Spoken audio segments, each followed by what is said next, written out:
Good morning. Good Welcome. morning, all. This is March 21st, 2021. And our talk today is with open arms. So we're talking about accepting our good. And I'm going to start this morning with today's reading from the book 365. It's a collection of Ernest Holmes' spiritual mind treatments or affirmative prayers. So he starts with a Bible quote that I'm going to read first. It's from John 14:11, and it says, "Believe me that I am in the Father, and the Father in me, or else believe me for the very work's sake." In other words, believe me because of the works I do, the miracles I perform. So Ernest Holmes says, if we were to ask a modern scientist what authority he has for believing in a certain principle in nature, his answer would be, because I can do something with it, it must exist. I'm going to digress here and say, in other words, because I believe in the law of gravity, because I use it to send people to the moon Or stay here on Earth. or stay here on Earth. Yeah. So it's a law, and I can use the law. And Ernest is talking about the law of mind, and he's saying we use it too. So this is equally true of our faith in God, because something does react to our faith. There must be something real that can react. Even after Jesus had demonstrated the authority of his faith in God through so many wonderful acts, one of his disciples asked him to show them the Father. He told them to believe him for the very work's sake. That was a Bible quote from John 14:11. If Jesus was the first or only person to multiply loaves and fishes and make the wind and waves obey his will, it was not because God or the supreme creative cause had withheld this same power from others. It was merely because Jesus was the first and perhaps the only one who who completely accepted his oneness with Spirit and then acted on that basis. When we make our affirmation in the silence of our own consciousness, we are facing the divine reality, dealing with it directly, using its power consciously. So his affirmative prayer is this, and I welcome you to say it along after me in your own space. Today, I affirm my faith in God's presence dwelling within me, and I ask no one for any justification of my conviction. Boldly, I proclaim this presence, and humbly, I accept its authority in my life. The divine, governing everything out of itself, knows how to guide my life toward happiness, toward peace, toward perfect fulfillment. There is no barrier or bar to the possibilities of its expression, no restriction to its dynamic creativeness, because it is self existent in all things. This is the secret I hold with the invisible. Alone with God, I make my claim, and in the integrity of my own soul, I fear no opposition to it. Beautiful. And so it is. I want to go back on a serious note. And there used to be a lot of people who didn't believe in gravity, and they all floated Mhm. away. Well, they didn't know it was a law, You got to believe in it. Yeah. one of nature's laws. So, in with open arms, the title with open arms, we want to talk about really accepting those things that we're doing prayer work for or spiritual mind treatment, which is what we call our affirmative prayer, because we are actually treating our minds to a new idea. So we want to talk about that for ourselves and when we're treating for others. But the biggest problem is most of the things that we are praying for, we're often praying from a point of fear. You know, I want something bad to go away, or I want some potentially bad to go away, or I don't want to experience loss or suffering, or nor do I want my loved ones to. And so it's often so easy. We can do a beautiful prayer and then go right back into our fear.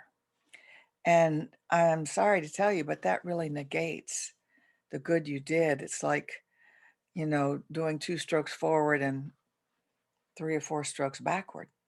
So, how do we deal with the fear? I mean, it's natural for human beings to fear suffering or harm. So, how do we do that? What I believe is necessary is faith. Really, faith that your word is something. It's not just conversation. Your word is a power. And I want to go to a very often quoted scripture, but it's been reinterpreted by more recent versions of the Bible. And it's the beginning of the chapter of John. And it says, "In the beginning was the Word, and the Word was with God, and the Word was God." Now that's been reinterpreted to mean that the Word is really Christ, and in the beginning Christ was with God. But I beg to differ. I really think it means the Word, and I looked it up in my Lamsa Bible.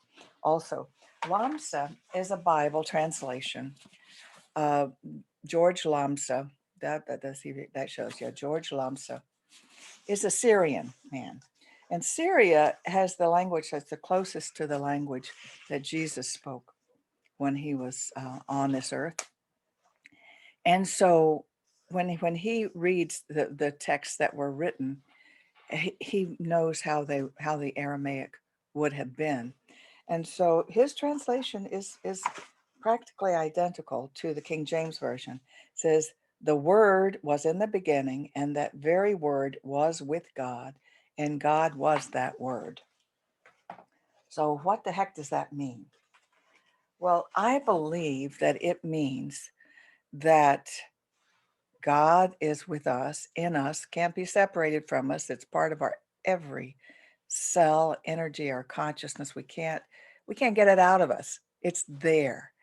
And when we speak our word, it's like God speaking God's word. And so every word we speak, every idea we have, because word is equal to idea, is a something, is creating something. And so our faith is in the power of that creative act that's ongoing all the time. So, what can keep us from falling into our fear again is knowing that those were not just empty words, that they were God speaking. That's what I think we have to remember, that my word is God's word. And so it's very powerful. And we need to remind ourselves, and that can bring us out of fear. Now, last week we talked about accepting what is. And that's an aspect of this too, but I'm not talking about that right now. I'm talking about accepting that our treatment that we have just given is of the act of God, is very powerful. And what I'm experiencing in my life right now is that I'm also treating for some other loved ones who have not asked me to treat for them. And that's one of our rules. The person has to ask you so that they know that you're working on this and it's something that they want. But because we also believe that life always gives you, every individual, the best experience for the evolution of your consciousness. And I don't know what that is for someone else, nor do they. But we do believe that life always gives you, even challenges, they're giving you for the highest evolution of your consciousness. But when I treat for someone else, I can quickly take the worry back because I don't know what their part in this is. And Bob had some wonderful analogies about what's actually going on and that what we're doing is helpful anyway, especially if it's our family that we're doing the prayer for. Do you want to Well, I want share to go those? back to the idea of when you give your word to something, then when you give a different word, that it changes it, or it can transmute it, or it can lessen it. And I would suggest that your words, once spoken, live and have a life of their own and will continue on, Even if you even if you say become fearful something again. later, so Mhm. that your word is a living, breathing expression of you that has life, that will continue to have a life long after you've even attempted to take it back. And if you've ever said something really nasty to somebody and I said, I want to take it back, you notice you really can't. That's And true. it's just like when you say That's something true. really kind and wonderful, you not only can't take it back, not only, and you wouldn't want to, you can't undo it. So the first thing is when you're moving in the direction of support, help, and love, you can't undo it. You can certainly undo your feeling of connection to it. You can undo the goodwill that is in your heart and make it more difficult for you to reconnect with it. But the good, once done, continues to have a life and continues to go on. So having said that, the other piece of that that's really important to me is that since everyone is on their own path, everyone is making their own walk. And we often say, you know, if you don't know what it's like living in my shoes and walk a mile in my shoes. And what occurred to me in relationship to that is that's absolutely true. We don't know why you've chosen to walk where you've walked or where you're going. We don't know what's going on with you that would have you make those choices. But what we can do is we can be a cushion in the shoe of that expression. We can cushion that by being affirmative and the will and the hope and the love that we're sending out. So we have the capacity to be with you on your walk, to ease the pain and the difficulty of your walk, and allow you to continue to make your choices so that we're not intruding, we're not taking away from, we're simply making easier this journey. The other analogy that came to mind too, because I used to do a lot of cross country bicycle riding with groups of people, and you ride point. And when you ride point, that means that you not only are leading the group, but you're also then offering to diffuse some of the resistance to the ride of the person behind you. You're not changing their course. They have to pedal, they have to steer, they have to continue to be on the ride, but you can be ahead of them just a little bit and quietly diffuse the resistance that might be interfering with their ability to move forward. And so in another way, what treatment is it's helping to diffuse the resistance for the outcome that that person has asked for, where we become partners in this diminishing of the resistance. And, you know, really, when you think about it, most of the things that have worked in your life didn't work because of big changes. They worked because of very small changes. They worked because of the most subtle thing that happened. The phone rang, a message came through, somebody said something, oh, that's what I needed to hear, and everything changes. And so what I think happens too with treatment very often is we get scared that this is a big thing we're working on. We have to do a big thing. Sometimes all we really have to do is cushion that person's walk, lessen the resistance. And we cushion their walk by thinking positive thoughts about them, right? Yeah, About their recovery, about their wellness, about their prosperity, whatever the problem is, seeing their right? wholeness, Seeing their wholeness. seeing them not having struggled lessens the resistance just enough that then things can. So really, if you think about it in another way, treatment is a partnership. It's a partnership with the divine. Not only are you in partnership with the divine, but the persons that you treat for are becoming a part of that partnership. And that's a Right. beautiful thing. So we call all those circumstances, we call them, uh, word just left me, appearances, that you have the appearance of this, that, or the other. We don't consider that real. What's real is your spiritual eternal nature. And then our physical life goes through all kinds of ups and downs and experiences that have the appearance of being real. But what's real is much like the Course in Miracles, is what is eternal, and that is your eternal spiritual self, uh, ever and ever expanding. But so when you worry about your loved one or yourself, uh, you're actually visualizing the worst case scenario. And so you're creating what you don't want. One of the great lessons for me, and it was really a blessing as a mother, is to learn that when I worried, I was creating what I didn't want for my children, and that I had to learn to stop worrying. Now, my mother was one of the world's greatest worriers. And that's what I saw. And that's what people used to think was important to show how much they cared. They worried. But it actually just makes them miserable and doesn't help anybody Yeah. at all.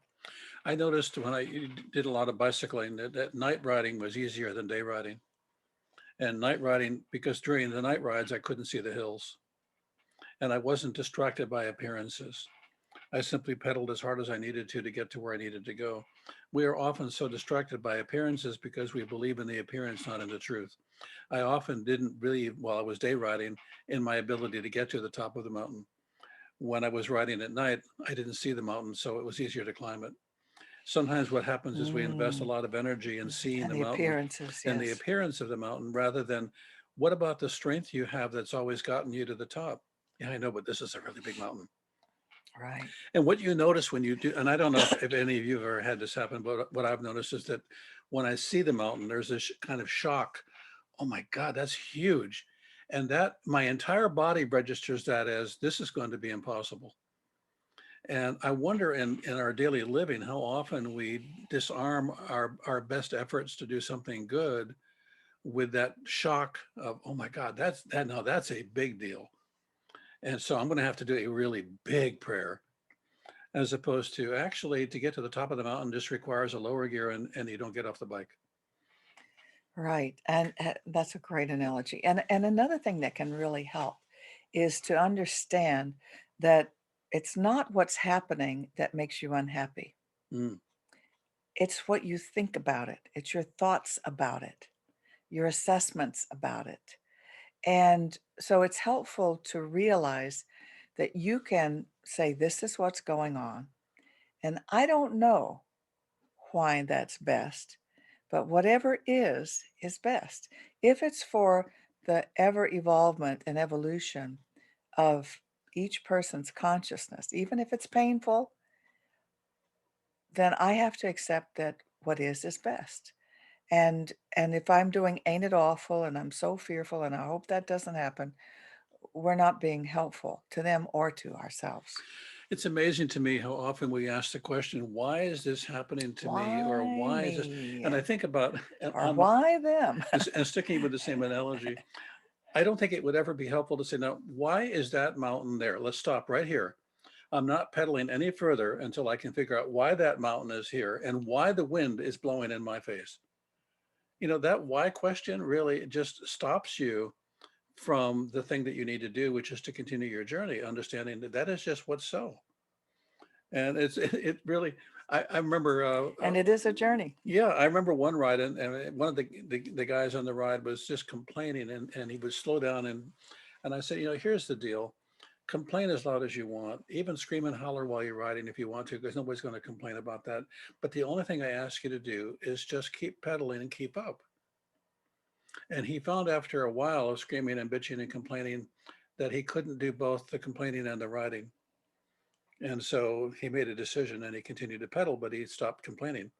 What you're going to notice when you decide that you're going to move in favor of something is you can't continue to entertain the conversation that doesn't favor it.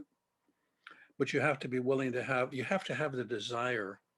And that's a piece that we haven't talked about yet, but the desire is a critical thing. And the desire is not just, Very I want important. this to happen.